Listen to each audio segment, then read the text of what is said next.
എല്ലാവർക്കും നമസ്കാരം. ഞാൻ doctor Nived Haridas, nephrologist, Kozhikode Aster MIMS hospital. എല്ലാ വർഷവും മാർച്ച് മാസത്തിലെ രണ്ടാമത്തെ വ്യാഴാഴ്ച ലോക വൃക്ക ദിനമായി, വേൾഡ് കിഡ്നി ഡേ ആയി ആഘോഷിക്കപ്പെടുകയാണ്. ഈ വർഷത്തെ വേൾഡ് കിഡ്നി ഡേ നമുക്ക് മുന്നിൽ വയ്ക്കുന്ന പ്രമേയം എന്തെന്ന് വെച്ചാൽ, നിങ്ങളുടെ കിഡ്നി ഓക്കെ ആണോ, നേരത്തെ കണ്ടെത്തി സംരക്ഷിക്കൂ എന്നതാണ്. നമ്മൾ പലപ്പോഴായി കാണുന്നത് എന്തെന്ന് വെച്ചാൽ, രോഗികൾ നേരത്തെ തന്നെ കാണിക്കുന്ന, അതായത് കിഡ്നി അസുഖം കാരണം വരുന്ന ചെറിയ ചെറിയ ലക്ഷണങ്ങൾ പലപ്പോഴും അവഗണിക്കപ്പെടുകയാണ്. ആ ഒരു കാരണം കൊണ്ട് തന്നെ പല രോഗികളും അവസാനത്തെ സ്റ്റേജിൽ പെർമനൻ്റ് ആയിട്ടുള്ള ഒരു വൃക്ക സ്തംഭനം, ഈ ഒരു സ്റ്റേജിലാണ് നമുക്ക് മുന്നിലെത്തുന്നത്. ഈ ഒരു ദിവസം നമുക്ക് എല്ലാവർക്കും ഉള്ള സന്ദേശം എന്തെന്ന് വെച്ചാൽ, നേരത്തെ തന്നെ നമുക്ക് കിഡ്നി രോഗങ്ങൾ ഉണ്ടോ എന്ന് നമ്മൾ എല്ലാവരും ശ്രദ്ധിക്കാനും, അഥവാ ഉണ്ടെങ്കിൽ നേരത്തെ തന്നെ ട്രീറ്റ്മെൻറ്റ് എടുക്കാനുള്ള ഒരു മെസ്സേജാണ് നമുക്ക് മുന്നിൽ വയ്ക്കുന്നത്.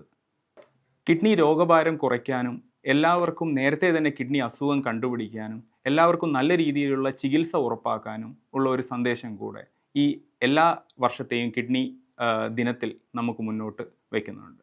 എന്തുകൊണ്ടാണ് കിഡ്നി ആരോഗ്യം ഇത്ര പ്രധാനം? പലപ്പോഴും നമ്മൾ കാണുന്നത് പല രോഗികളും അവസാന ഘട്ടത്തിലാണ് നമുക്ക് മുന്നിലെത്തുന്നത്. പലപ്പോഴും കിഡ്നി അസുഖങ്ങൾ വരുന്ന പേഷ്യൻസ് എന്ന് വെച്ചാൽ കൂടുതലും നമ്മുടെ ഷുഗർ അഥവാ പ്രമേഹം, ഈ ഒരു അസുഖത്തിൻ്റെ ഭാഗമായി വരുന്ന ഒരു വൃക്കസ്തംഭനം കാരണമാണ് പല പേഷ്യൻസും നമുക്ക് മുന്നിൽ വരുന്നത്. വേറെ ഹൈ റിസ്ക് വരുന്ന കിഡ്നി ട്രബിളിനുള്ള ഹൈ റിസ്ക് ഉള്ള പേഷ്യൻസ് വേറെ ആരൊക്കെയാണെന്ന് ചോദിച്ചാൽ, അമിതമായ രക്തസമ്മർദ്ദമുള്ള പേഷ്യൻസ്, പലതരത്തിലുള്ള വാതരോഗങ്ങൾ കാരണം കിഡ്നി ബാധിക്കുന്ന പേഷ്യൻസ്, ചില മരുന്നുകളുടെ സൈഡ് എഫക്റ്റ് കാരണം, ചില വേദന സംഹാരികൾ, പച്ചമരുന്നുകൾ എന്നിവയുടെ അമിതമായ ഉപയോഗം കാരണം വൃക്ക തകരാറും അവസാനം അതൊരു വൃക്കസ്തംഭനം എന്നുള്ള സ്റ്റേജിലേക്ക് എത്തുന്ന പേഷ്യൻസും, എന്നിങ്ങനെ പല കാരണങ്ങൾ കൊണ്ടാണ് നമ്മുടെ പേഷ്യൻസ് നമുക്ക് മുന്നിലെത്തുന്നത്. നമ്മുടെ കിഡ്നിയുടെ ആരോഗ്യത്തെ നമ്മൾ സംരക്ഷിക്കേണ്ടത് എങ്ങനെ? ഇതിൽ ഏറ്റവും മുഖ്യമായിട്ടുള്ളത് എന്താണെന്ന് വെച്ചാൽ, വർഷത്തിൽ ഒരിക്കലെങ്കിലും ഒരു കിഡ്നിയുടെ ഹെൽത്ത് ചെക്കപ്പ് നമ്മൾ നടത്തുക. കിഡ്നിയുടെ ഹെൽത്ത് ചെക്കപ്പ് എന്ന് പറയുന്നത് വളരെ ലളിതമായ ചില ടെസ്റ്റുകൾ മാത്രമാണ്. ആദ്യമായി നമ്മുടെ ബ്ലഡ് പ്രഷർ, നമ്മുടെ രക്തസമ്മർദ്ദം നോർമലാണോ എന്ന് നോക്കുക. BP ഉള്ള പേഷ്യൻസ് ആണെങ്കിൽ നമ്മുടെ ബ്ലഡ് പ്രഷർ കൺട്രോളിലാണെന്ന് ഉറപ്പുവരുത്തുക. രണ്ടാമത് നമ്മുടെ ശരീരത്തിലെ ഷുഗറിൻ്റെ അളവ് നോക്കുക. പ്രമേഹമുള്ള രോഗികളാണെങ്കിൽ ഷുഗർ കൺട്രോളിലാണെന്ന് ഉറപ്പുവരുത്തുക. ഇല്ലാത്ത രോഗികൾ നമുക്ക് പ്രമേഹമുണ്ടോ എന്ന് വർഷത്തിൽ ഒരിക്കലെങ്കിലും ചെക്കപ്പ് ചെയ്യാൻ ശ്രമിക്കുക. മൂന്നാമത്തെ ടെസ്റ്റ് നമ്മൾ പറയാറുള്ളത് ബ്ലഡിലുള്ള ക്രിയാറ്റിനിൻ്റെ ടെസ്റ്റാണ്.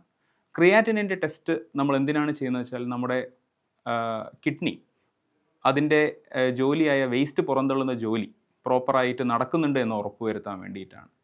നാലാമത്തെ കാര്യം നമ്മൾ ചെക്ക് ചെയ്യേണ്ടത് എന്താണെന്ന് വെച്ചാൽ, യൂറിനിൽ പ്രോട്ടീൻ ലീക്കേജ് ഉണ്ടോ എന്ന് അറിയാനുള്ള യൂറിൻ ടെസ്റ്റാണ് നമ്മൾ നാലാമത്തേതായിട്ട് ചെയ്യാറുള്ളത്. പിന്നെ നമ്മൾ നോക്കേണ്ടതെന്ന് വെച്ചാൽ, നല്ലൊരു ഡയറ്റ് നമ്മൾ ഫോളോ ചെയ്യുക. നല്ലൊരു ഡയറ്റ് നമ്മൾ ഉദ്ദേശിക്കുന്നത്, മെയിനായിട്ട് നമ്മൾ പറയുന്നത് എന്താണെന്ന് വെച്ചാൽ, അൾട്രാ പ്രോസസ്ഡ് ആയിട്ടുള്ള ഫുഡ് ഒഴിവാക്കുക.